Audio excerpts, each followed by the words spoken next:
The opinions expressed in this program are not those of CISA 7 or Time Warner Cable.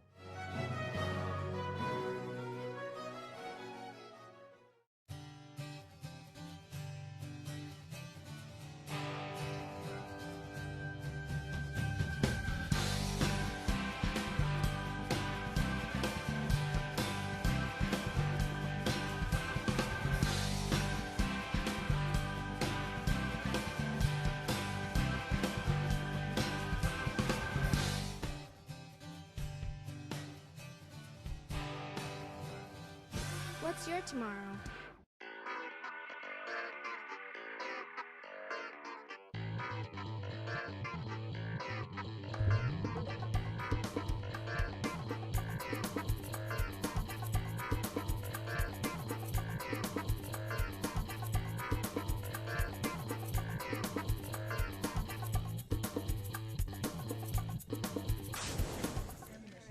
I'd like to call the board meeting to order. Are you on? I am, no, but probably, there I am. Please rise for the Pledge of Allegiance. I pledge allegiance to the flag of the United States of America and to the republic for which it stands, one nation, under God, indivisible, with liberty and justice for all. Next, I'd ask Katie to read the mission statement. Thank you, Brenda. We ensure that all students are college, career, and community ready, inspired to succeed in our diverse community. Thank you, Katie. You're welcome. Next is our open forum. This is a time for members of the community to speak before the board. I don't have any forms filled out, but is there anyone that would like to speak before the board? All right, seeing none, we'll move on to our recognition. Mike is going to read. We actually don't have the certificate printed out. We'll get that to you tomorrow. But Mike is going to read what it will say on the certificate. And actually, I'd like the track team and coaches, administrators, if you want to come and stand behind us. I'm going to ask you all to introduce your name and the event that you participated in at the state meet. So why don't you come up before I read the, come on up.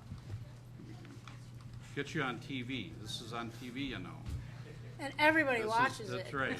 Yeah, it's right. I think it's right below Breaking Bad in the rating. Yes, so I yes, think, it is. Well, it's with great pleasure that the Green Bay Area Board of Education recognizes the Green Bay Preble boys track team for taking second place at the WIAA state track meet. Congratulations.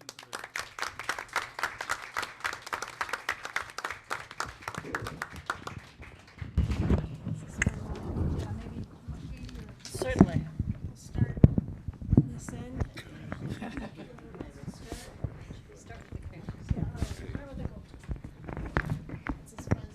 don't know where the camera is. I'll just go. What do I say? Your name and event. I'm Bennett Cruz, and I ran the 4x8. And what are you singing tonight?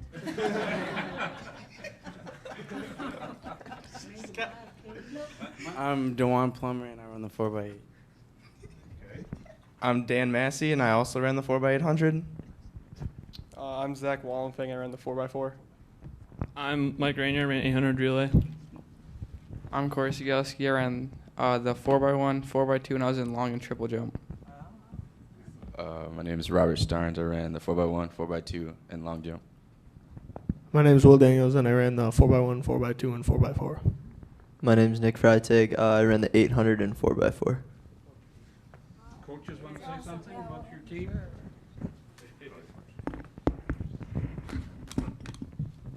We'd just like to thank you guys for having us here tonight. We really appreciate it. These guys worked extra hard and deserve special recognition. Unfortunately, one of our fastest kids is a little slow getting here.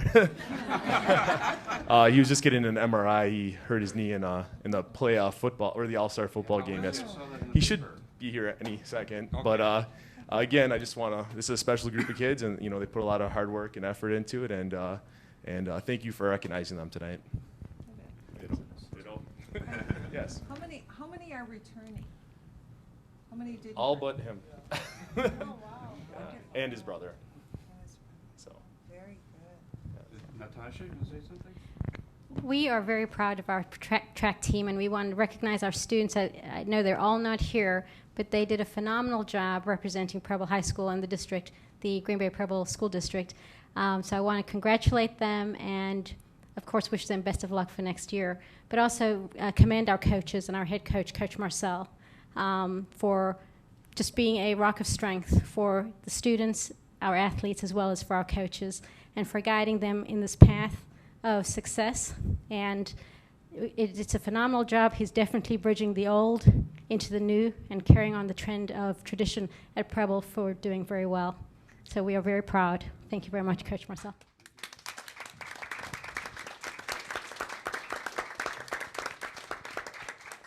Thank you very much.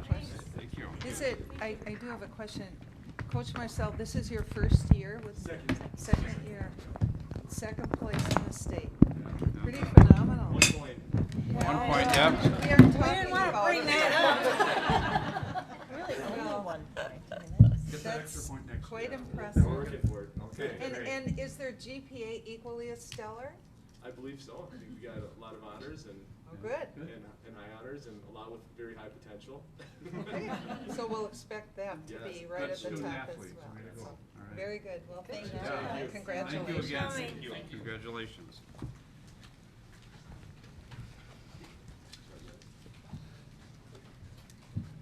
You want to invite them to stay with us? in the No. meeting? He probably is just Next, we'll go to roll call. Sandy? Jeffries? Here. Franz? Here. Warren? Here. Wagner? Excused. Flecka? Here. Maloney? Here. Becker? Krieger? Here.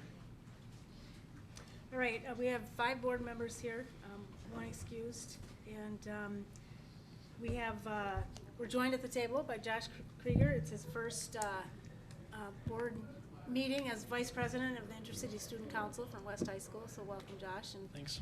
feel free to join in the conversation. And also, we're joined at the table by Dr. Langenfeld and Sandy Heller, our board secretary. We need to approve minutes. We have minutes to approve from the regular board meeting on June 24th, special board meetings on July 8th, July 15th, and special board meetings closed sessions on June 24th and July 15th. I entertain a motion for approval. So moved. Second. All in favor? Aye. Aye. Opposed? All right, the minutes are approved. We have no communications to place on file today. Next is the building focus updates facilitated by Celestine. I'll turn that over to you. Okay, so our learning reports are, we don't have anything to report today because we're meeting next week Yeah, then we've got- to reflect on what we'd like to present for the coming year, and then ways we can talk about making those reports really good. And we will have a report in August, correct? Yes. Yes. Yes, I will, I had just told Mark, I am actually gonna take a little vacation. I'm getting out of Dodge, so I will be joining that meeting with Kim and Mark and yourself by phone. Okay. Hopefully on the beach, just to rub it in. Well, good for you. Better than being here. There you go. Thank you. Is that it? Yep, that's All it. right. Next, we'll move to the superintendent's update. I'll turn it over to Dr. Langenfeld. Thank you. August is right around the corner, and if you look at the upcoming calendar, teaching and learning work session meeting is August 5th, starting at 5:30 right here in the boardroom, immediately followed by the organizational support work session meeting, and that's August 5th. On August 12th, we have a board retreat, and at that retreat, we'll be talking more specifically about those board reports, when they will be coming forward to the board, looking at key performance indicators and what we will be measuring, and so you should have a greater understanding of that. We're actually meeting this week, the cabinet and I, in a retreat that will be bringing forward some of that information for the board retreat that evening on August 12th, and then August 19th is our regular board meeting. And quickly around the corner, September 3rd is the first day of school for students. Wow. So it's moving by quickly, so enjoy your time on the beach. And the snow will be here soon. Yes. And I have no discussion items, so that completes my, Complete your report. there are some action items Okay. on my report. So we'll invite Jean Marsh. To the table? Yeah, and then I'll entertain the first motion. I move that the transfer of Marshall Moulton, District Equity Coordinator at the District Office, 12-month salary group 11, to elementary principal at Jefferson Elementary / Avid, advancement via individual determination, 12-month salary group 8 at a salary of $86,372, 86th percentile, 2013-14 step prorated to 81,389, effective July 23rd, 2013, as presented, be approved. Second? We're really pleased to have Marshall. This will be her first principal position, but she has extensive experience in elementary education. 10 years have been in the Chicago Public Schools. And she is a 12-month employee right now, so we're keeping this as a 12-month position. Much of her work in Avid happens in the summer, so she will need that time. The position was 11 months for that school, but Marshall is being recommended as a 12-month principal. Any questions, comments? Roll call, Sandy. Maloney?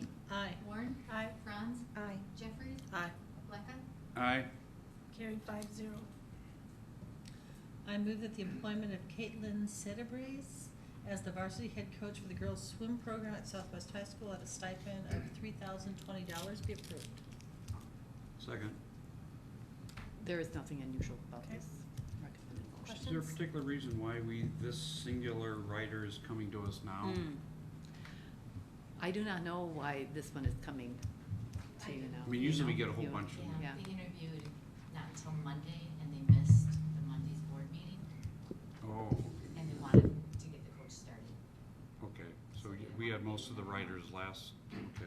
On our consent agenda. On the consent Yeah. agenda. Yeah. So Okay. they missed last Monday. Didn't make the cut. And Okay. they wanted, okay. All right. Roll call, Sandy. Blackout? Aye. Maloney? Aye. Jeffries? Aye. Warren? Aye. Franz? Aye. Carried 5-0. I move that the Career Technical Education Partnership and Program Coordinator job description as presented be approved. Second. Any questions? Do you have any questions No. about this? No. This is just to update the position to reflect the role that Lori Peacock is doing. Mhm. We're trying to keep job descriptions up to date and get them up to date. Anything else, Kim, to add on this one? All right. Roll call, Sandy. Jeffries? Excuse me, aye. Maloney? Aye. Franz? Aye. Warren? Aye. Blackout? Aye. Carried 5-0. Then we'll move on to the Intercity Student Council report. Do you have anything for us, Josh? Sadly, no, we haven't met yet this summer, so we're going to meet soon though. Okay. So you're meeting in August before our next board meetings? I believe so, yes. Okay. So we'll, Check, yeah. okay. So we'll hear from either you or Priyanka or whoever's here. Yes. Thanks. And then next is the legislative liaison report. Mike? Thank you, Brenda. The first item is the governor signing the budget bill on June 30th. It's a $68 billion bill. We went over the major points affecting public education at our last meeting. And I guess despite some rumors of the contrary, the governor did not veto the 1% limit or the 185% income limit. So I guess that is good news, which, and again, the statewide vouchers outside of Milwaukee and Racine, 500 students first year, 1,000 students the second year, and a maximum of 1% for any particular school district.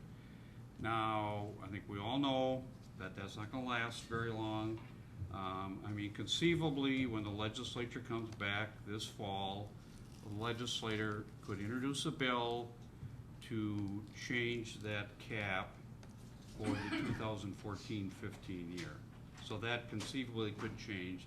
the second year of what's in the governor's budget. So again, we've talked about becoming more proactive, and I think that's a continuous discussion, not only in Green Bay, but around the state. And I'll talk a little bit later about what's happening around the country. So that there is an additional, we're allowed to spend an additional $100 per student the first year of the budget. And actually the budget said $150, but there was a $50 categorical aid this year that goes away. So it's really $100 the first year, $150 the second year.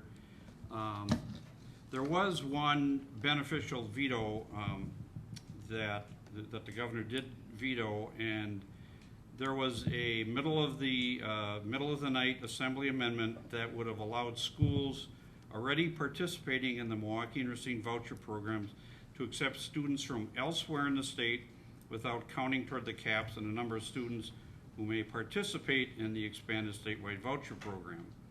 Under that change, these new voucher program enrollees would have been outside of the 500, 1,000 statewide enrollment cap. All of the 1% cap still would have applied. And there was some talk that the Milwaukee and Racine voucher schools could have set up satellite schools around the state. Fortunately, the governor's veto took that out of there, so that was a positive.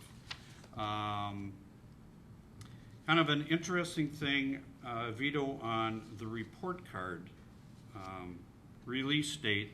His original budget, the governor proposed requiring the DPI to publish school and school district report cards annually by June 30th. The version of the budget that reached the governor kept it at September 30th, but in his veto, he took out the numeral 30. So it just says September. So I'm not sure DPI knows what that means. So now it just says September. Doesn't say September 30th. So, and the budget that the governor also assigned effectively sets aside the contract award decision on a statewide student information system. As you'll recall, Infinite Campus, which Green Bay uses, was picked as preferred vendor over Skyward, which is a Wisconsin-based company that has more school districts, although they have most of the smaller districts. I think Infinite Campus has more of the larger districts.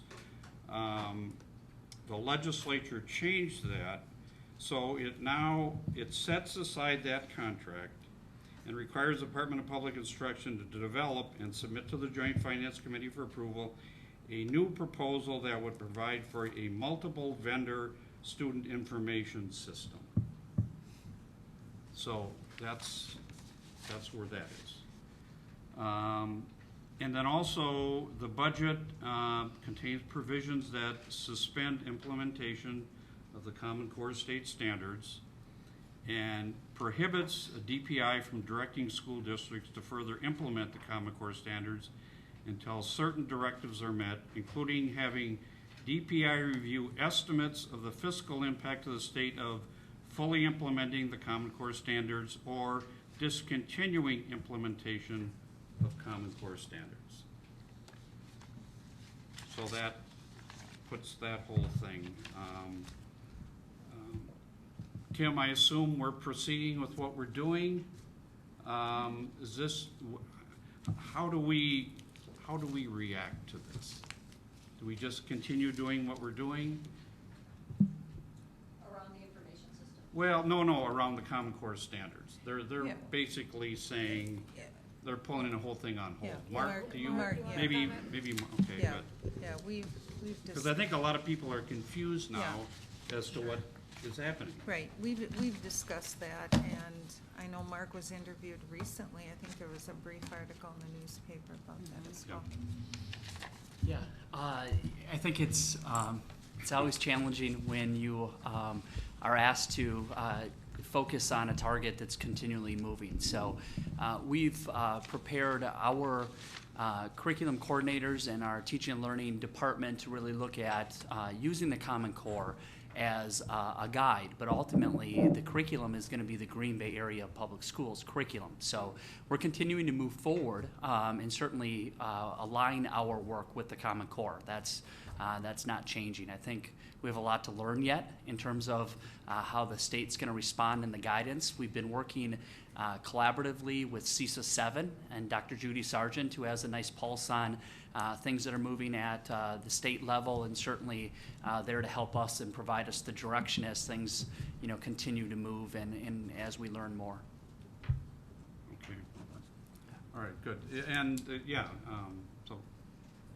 Actually, my question wasn't about the math and language arts, it was about the science and social studies. Because I thought I'd read a couple different things about the Common Core state standards. Well, then there's some talk that the Assembly and Senate Education Committees are going to be required to hold hearings around the state now. Research, and yeah, they're looking at doing additional studies, so certainly more to come. The science and social studies ones haven't been published, right? Correct. No. So will they be, are we the only state that's doing this? The other states are moving ahead, so those will be? No. No, I just, if Wisconsin has put Common Core, the adoption of Common Core on hold, but the rest of the states are moving forward, or are they not moving forward either? I think there's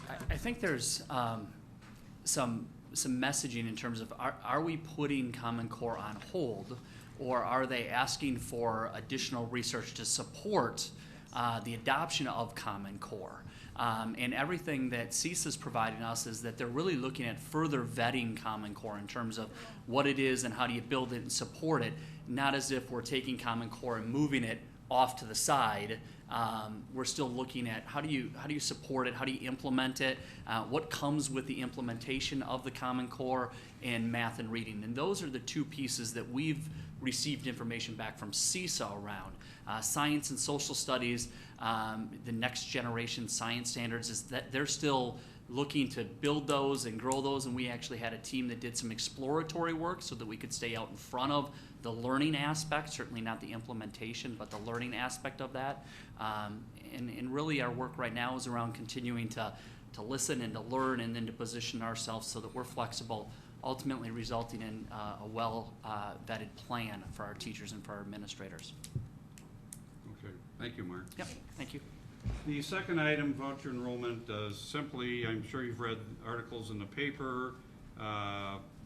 The GRACE system in the Green Bay Diocese has split into 3 different groups, and all 3 of them are applying as a voucher school.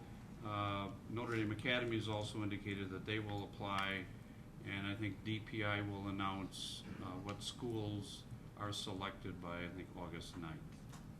So we will know in a couple of weeks what schools in our area get vouchers.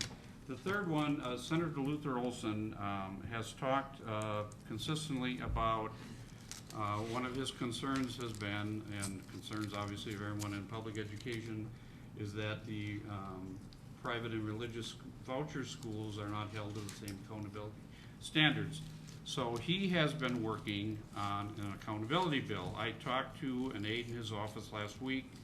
She said the details of the bill will be released to the media in the next couple of weeks. She said they're working very closely with the Department of Public Instruction. And she really didn't want to say much more than that, so I talked to some other people, and kind of this is what I've learned, what is in the bill and what it hopes to deal with, and what the objections by the voucher people are. First of all, I think there's a decent chance of this bill passing in the Senate. In the Assembly, Robin Voss, the Speaker, is not in favor of voucher school accountability. The governor has said in the past that he is in favor of a voucher school accountability, but it's not known whether how actively he would work in support of that. So that will be happening this fall. There are 3 issues being pushed by those seeking accountability with a with a corresponding pushback from the school choice people. The first one is, what is the scope of what's included in reporting to the public from the voucher schools? Now, will it measure the entire school or just the kids who got vouchers? And now, if you only get results on the kids who get vouchers, how are parents supposed to decide the overall quality of the voucher school? The voucher people just want the results, test results from kids getting the vouchers and not on the entire school. And how is that possibly even depersonalized? If we're talking about 1%, Yeah. you know, that's Well, and then weird. you technically can't make those results public because it's too small of a cell size. Yes. So that's one of the issues. Another one of the issues is, how will this data be collected? Voucher schools are not connected to the state data system, and many of them are not even connected to each other. Now, originally, the voucher schools were supposed to be hooked into the statewide system, supposedly run by Infinite Campus, within 5 years. But now that has been delayed because the whole student information system has been delayed because they're going to come up with a new bidding process because of the legislature's desire to have Skyward be included as a statewide provider. So that has been delayed. And then the third one is, what are the consequences of low performance by voucher schools? Does the DPI not send them money? Does it shut them down?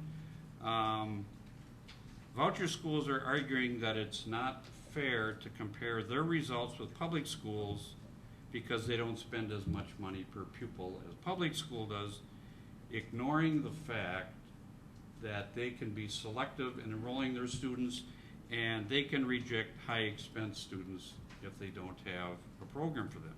I mean, when I talk to people, and again, I heard this from a legislator again the other day, that the voucher now will be, what is it, $7,200 for K-8, and I think $7,800 for high school students.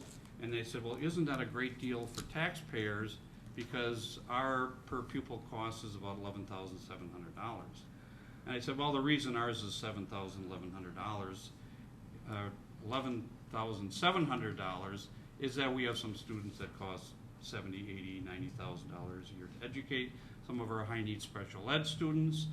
We have 4,000 ELL students that cost more to educate, and that's why our costs are higher. And if the voucher schools skim kids off the top, our per pupil costs are even going to go up even further, because they're going to take the kids that don't cost as much to educate as the high needs kids. So that's, again, that's another one of the arguments that you're hearing. I want to talk a little bit about, I was in Minneapolis over the weekend at the National School Board Association Midwest Regional Meeting, and that's the executive committees and executive directors from 9 Midwestern states. NSBA is divided into 5 regions, and they all have their regional meetings. There are three things I just wanted to bring up to you. There is a bill that NSBA has introduced. Well, they've written it and it's been introduced by, there's 20 co-sponsors, including bipartisan sponsors, including Ron Kind of Wisconsin. And it talks more about, it basically addresses the Department of Education overstepping its bounds and giving directives to local school districts and taking powers away from local school districts. So that is in a House committee right now. We had one of the sessions we had was with the 9 presidents-elect from the 9 Midwestern states. We met with Ann Byrne of New York, who is NSBA's president-elect, and we talked a lot about NSBA getting much more involved in helping states and local districts deal with issues of importance to all public education. And we talked a lot about a lot about vouchers. And we're going to continue that discussion in August, where at the President's Conference in Memphis, Tennessee, where the presidents or president-elect from all 50 states will attend that. So we'll be continuing that discussion there. I'll be representing Wisconsin at that meeting. And then the third one, there was Guillermo Lopez, who is chair of the National Hispanic Caucus of School Board Members, and he is a member of the NSBA Board of Directors. And he talked about the services that they provide local districts, and he said, you know, let me know if I can help any of you. So I went up and talked to him after. When I told him I was from Green Bay, he said, and he's from Lansing, Michigan, he said, I hear that you're doing lots of good things in Green Bay with your Hispanic students. One of their big pushes is more parental involvement by Hispanic parents in their schools. And he said, contact me if you want help with that. So I have his card, and I thought we could give this to our ELL people, to Julie. I thought maybe Julie Seafelt. Kim, maybe I'll give you his card in it. But so he's very willing to provide any support and help he can. And when I told him we had about 4,000 Hispanic students, so Very good. so that one final thing on federal legislation. The House version of the Reauthorization of Elementary School and Secondary Act passed the House last Friday. It now goes to the Senate. I think the Senate version will probably be significantly different than the excuse me, than the House version, and then they'll have a conference committee. But it looks like after, I think it's been 12 years past reauthorization, that they're finally going to get something done. And then piece of good news, last week Senate Appropriations Committee released its recommendation for a fiscal year 2014 funding bill that would reverse the budget cuts to education programs from sequestration. It would increase funding for Title I grants and special education. Specifically, it would appropriate a $1.6 billion increase for Head Start that consists of $1.4 billion to expand early Head Start, including the creation of a new early Head Start child care partnerships to serve children and families from before birth through age 3. So that's Senate Appropriations Committee, and now that goes to the Senate. And finally, I just want to mention that in Green Bay, August 8th, WASB is again sponsoring an educator effectiveness conference. There was one here last year, and I attended along with Brendan, Michelle, and Terry was there as well. And I found it very useful, and there's been a lot of things that have happened in the last year, so that is being held in Green Bay at the Convention Center again this year, August 8th. I know, Sandy, if you've gotten the registration yet, you should be getting it shortly. I've gotten one at home. I saw it. I have one. You have one? I just got it, though, I think. Yeah. So, in that, unless anyone has any questions, Okay. yeah. A couple of things. First of all, thanks, Mike. I think one of the pieces, when we look at the reauthorization of Elementary and Secondary Act, or the No Child Left Behind Act, there are some very positives in there, but the devil is in the details. And so drilling down, I've been in communication with Reed Ribble's office, actually. They asked us to weigh in, and received notice today from Stan Kokas, who is our person on point for out-of-school time programming, who has concerns raised because of they're limiting some funding streams around after-school programming. They think they will put those into the school day. So we're looking at that because it's currently we have a number of 21 CCLCs. I can't tell you what that stands for, but I do know it's after-school programming and support for kids. So we have a couple of schools that maybe their after-school programming is in jeopardy, which kind of flips into the other area that I wanted to just bring up in terms of, and when you look at the budget bill up there, Fund 80. And as we're looking at the after-school programming, extended community program pieces for kids, we're really looking at a number of those components that really support all kids in our community, not just those from Green Bay Area Public Schools. It's open to any and all kids. So we're looking to see if we can position some pieces of our community learning centers or our after-school time within that framework. We already have a fair amount in there, and I think that fits the spirit of Fund 80. So carefully examining that based on the new legislation, but also really watching. The other piece that came to my attention that I'm trying to vet out right now is there was some discussion in the reauthorization that there was an amendment offered, and I don't know if it passed, around title vouchers. So that's something I have my eye on, and maybe Mike, you have that information, or Yeah, I I've know asked there was about that, it. and I don't know if that passed or not. I know there Okay. was that. And that would just Yeah. be in committee anyway. I don't Right. believe it was the full. So I'm investigating that, but again, any information you have that could come our way too would be helpful. Brenda? And there's some concern, I haven't had time to look into this, but there's some concern that it decreases expectations for students with special education needs, the Assembly bill as passed. Do you know anything about that? Yeah, one of the Facebook pages I have has been encouraging people to call legislators and ask them, ask them to vote no against the bill, because it provides, decreases the expectations for special education students in terms of how the data is evaluated. Anyway, and I haven't had a chance to look into that. It's just been the last I think it week. went through, what, Friday? Yeah. Friday, it passed So Friday. it's not like it's been out there a long time, but, Right.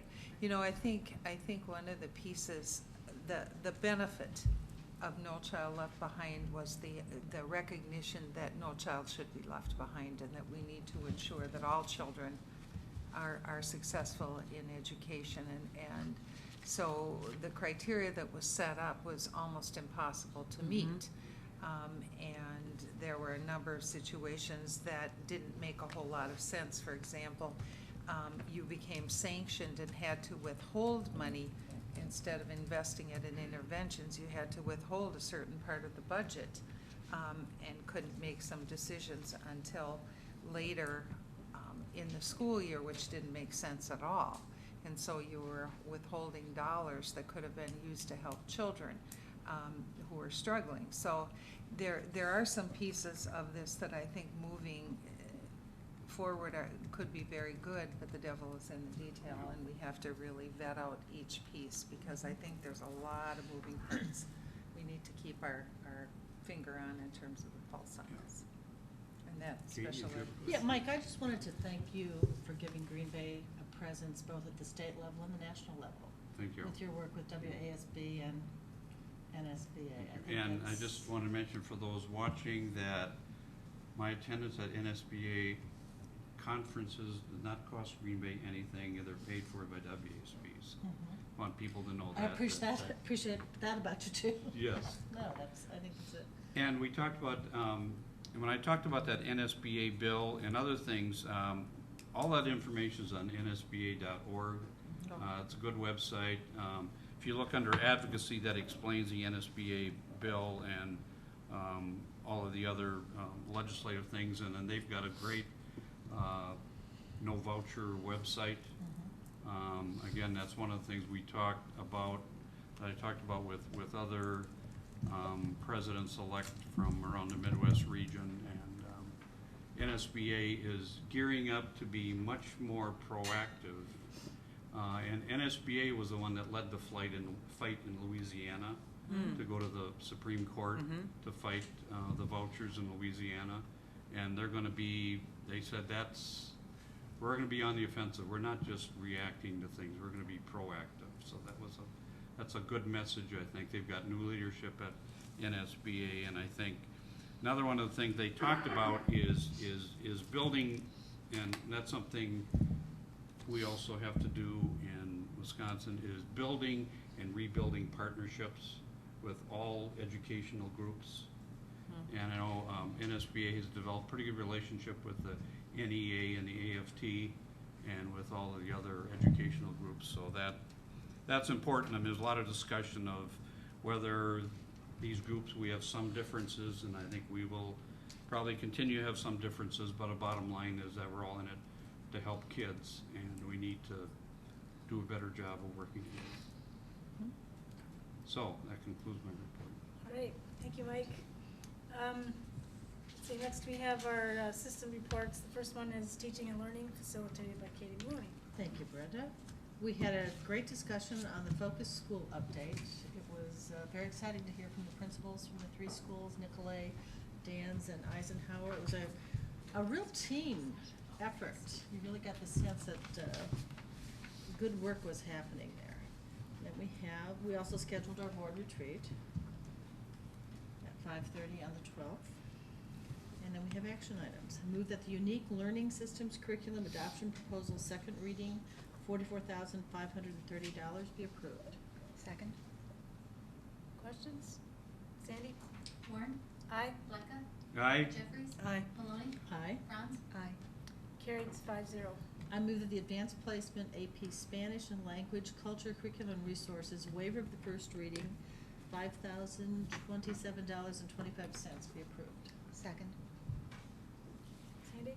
Maloney? Aye. Warren? Aye. Franz? Aye. Jeffries? Aye. Blacka? Aye. Carried 5-0. I move that the Advanced Placement AP Chemistry Curriculum and Resources waiver of the first reading, $47,909 be approved. Second.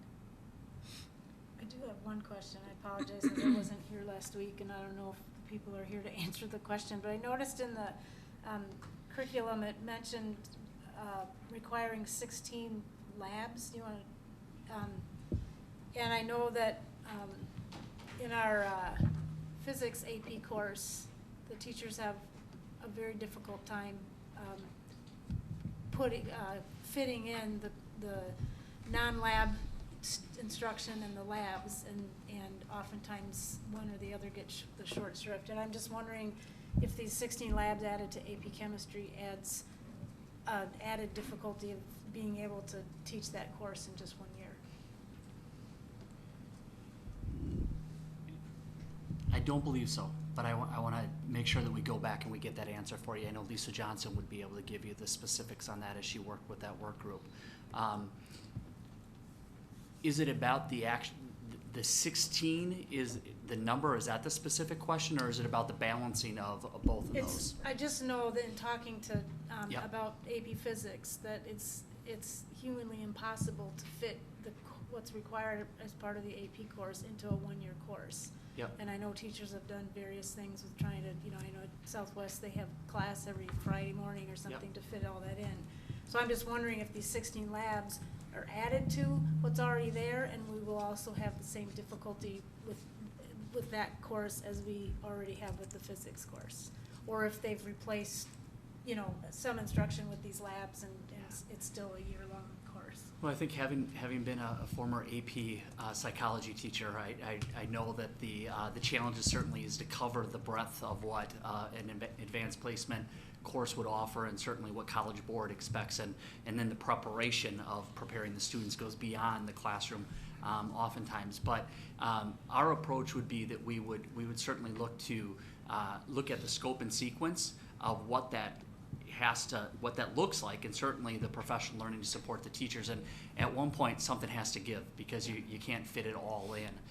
But we could certainly follow up with you specifically about, is it in addition to, or is it what essentially is leaving in order for that to fit into the scope and sequence of that class. Okay. And I do know that we'll continually work with not only the curriculum coordinators but the teachers, and we've done a few exploratory sessions with some teachers about that very issue of how do you continue to build student interest in advanced placement classes, knowing that you have to go through the curriculum in such a quick pace. And ultimately, the exposure to an advanced placement course is one thing, but then the encouragement of taking the test and hopefully getting college credit would be the next layer. So how do you balance that exposure and then ultimately the confidence for students to take an AP test and score well on that? So we have a number of teachers that have expressed some options in terms of some creative pieces, whether that's providing instead of an assignable time possibly where they would take on a study hall, maybe their assignable time is the preparation or the work group that you would pull students out for. So we'll continue to explore some of those creative options as well. All right, thanks. Any other? Oh. Okay, yeah, thanks. Your second. All right. Any other questions? Sandy? Blacka? Aye. Franz? Aye. Warren? Aye. Maloney? Aye. Jeffries? Aye. Carried 5-0. Next is the organizational support, and that's going to be facilitated by Mike Blacka as a substitute. Okay, we had a couple of action items, and I move that the resolution designating public depositories as presented be approved. Second. Any questions? This is standard for every year that we designate the Right. depositories for our. Sandy? Jeffries? Aye. Maloney? Aye. Warren? Aye. Blacka? Aye. Franz? Aye. Carried 5-0. And I move that the additional 2013-14 contract for CESA 7 as presented be approved. Second. And again, we had some questions last month, and staff went back and clarified some of the expenses incurred through our contract with CESA 7. And I think this answers those questions. Sandy?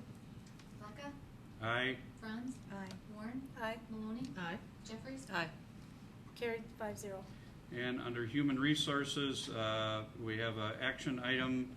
I move that the table of organization be modified to reflect the change of a 1.0 custodial manager 12-month salary group 15, $49,622 to $57,700, 2012-13 rate, to a 1.0 manager of facility support and services 12 months, salary group 13, $55,891 to $64,990, 2012-13 rate, and that the associated job description as presented be approved. Second. Questions? Sandy? Jeffries? Aye. Maloney? Aye. Franz? Aye. Warren? Aye. Blacka? Aye. Carried 5-0. And finally, consent agenda, I move that the consent items as presented be approved. Second. Sandy? Jeffries? Aye. Maloney? Aye. Warren? Aye. Blacka? Aye. Franz? Aye. Carried 5-0. That concludes your That report. concludes my All right. report. We do have a closed session. I'll read that motion. We get to do all matters. Oh, I'm sorry. I forgot all matters allowed by law. Do you have something? I do. Sorry. I'm looking at Brian Mills, and I can't help but give him a shout out for the work that he set out to do on behalf of MS. MS. MS. And so it's coming up on August 3rd and 4th, and Mr. Mills will participate in the 30th annual bike. Not for you. That's probably. It's only 32. First annual, is it? Much less Brian Mills. Right. And so I know that a press release went out today, but I know that you're writing on behalf of one of our own, which is very important for us as well. And I want to thank you for that and all the work that you do for the students and staff and the district. So Thank you. And there's Thank you, Brian. opportunity to pledge on there, his website. there is, Okay. and I got to get on that yet, but I think others Kristen, have. what Kristen sent us, we can. There's a link. There's a link. Right to the website. So there's Okay. you have a fundraising goal. So anyway, all right. Any other matters? Just indication, Mr. Becker is out of town at a conference. Okay. I thought he had indicated to. Yeah, and I was that was coming to my brain Powers as I that be, sat so just here. that he does, is duly noted as an excused Officially absence. excused, yeah, I think he told me that 3 weeks ago or something. Duly noted, I texted Yeah, just in case thanks. to Yeah, see what was thanks. up. Yeah, I was thinking that as the meeting progressed. I think he might have told me that he wasn't gonna be here, It's so. duly noted, Mike. All right. Now, read the closed session motion. Thank you. Special board meeting closed session has been scheduled for Monday, July 22nd, 2013, immediately following the regular board meeting at the district office building, room 337, pursuant to Wisconsin statute 19.851C, considering employment, promotion, compensation, or performance evaluation data of any public employee over which the governmental body has jurisdiction or exercises responsibility, to wit, employee compensation, and pursuant to Wisconsin statute 19.851E, deliberating or negotiating the purchasing of public properties, the investing of public funds, or conducting other specified public business whenever competitive or bargaining reasons require a closed session, more specifically to wit, potential property contracts. And pursuant to Wisconsin statute 19.851C, considering employment, promotion, compensation, or performance evaluation data of any public employee over which the governmental body has jurisdiction or exercises responsibility, and pursuant to Wisconsin statute 19.851F, considering financial, medical, social, or personal histories or disciplinary data of specific persons, preliminary consideration of specific personnel problems, or the investigation of charges against specific persons, except where paragraph B applies, which if discussed in public would be likely to have a substantial adverse effect upon the reputation of any person referred to in such histories or data, or involved in such problems or investigations, to wit, personnel matters. The meeting will begin an open session to consider the appropriate motion for a closed session so provided by law. So moved. Second. Sandy? Maloney? Aye. Warren? Aye. Franz? Aye. Jeffries? Aye. Blackout? Aye. Carried 5-0. We will move into a closed session.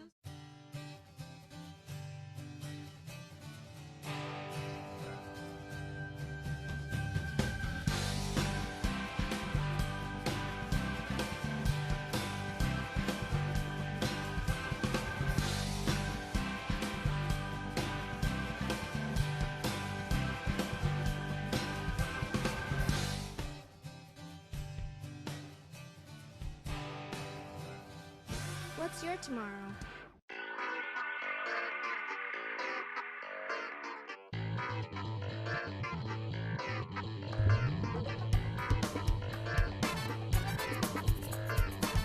For more information or to obtain copies of this program, contact CISA 7 Interactive Learning Services at 920-465-5218.